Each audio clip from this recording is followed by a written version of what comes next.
जिल्ह्यात वाळीत प्रकार थांबेना। रायगड जिल्ह्यात सामाजिक बहिष्काराच्या प्रकारांमध्ये मोठ्या प्रमाणात वाढ होत होती। समाजातून वगळण्याचे प्रकार थांबवण्यासाठी पोलीस दलामार्फत जनजागृती करण्यात आली होती। त्याचबरोबर या प्रकाराची दखल घेत राज्य शासनाने कायदा तयार केला। त्यानंतर काही प्रमाणात सामाजिक बहिष्काराच्या घटना आटोक्यात आल्या होत्या। मात्र पुन्हा रेवदंडा पोलीस ठाण्याच्या हद्दीत सामाजिक बहिष्काराची घटना उघडकीस आली आहे।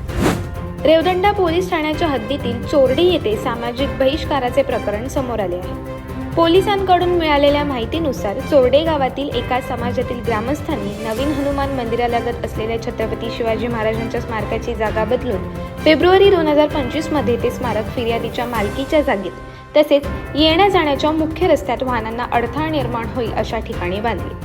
ही जागा बदलावी यासाठी त्या समाजाच्या पंचांबरोबरच शासनाकडे तक्रार केली असून बांधकामाविरोधात दिवाणी न्यायालयात दावा दाखल केला होता।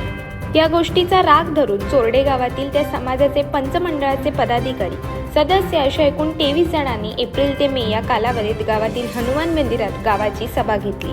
या सभेत फिर्यादीच्या कुटुंबाशी कोणीही संबंध न ठेवणे, पीडित कुटुंबाशी संबंध ठेवणाऱ्यास प्रत्येकी 5,000 रुपये दंड ठेवण्यात येईल असा ठराव करून सामाजिक बहिष्कार टाकण्यात आला आहे। या प्रकरणी रेवदंडा पोलीस ठाण्यात पुन्हा 23 जणांविरोधात गुन्हा दाखल करण्यात आला आहे। या घटनेने रेवदंडा हद्दीतील वाळीत प्रकरण थांबेना असे चित्र निर्माण झाले आहे। अशाच अनेक घटना आणि बातम्या जाणून घेण्यासाठी सबस्क्राईब करा आमचे YouTube चॅनल केवी न्यूज आणि इन्स्टा पेज कृषीवल न्यूजला फॉलो करा।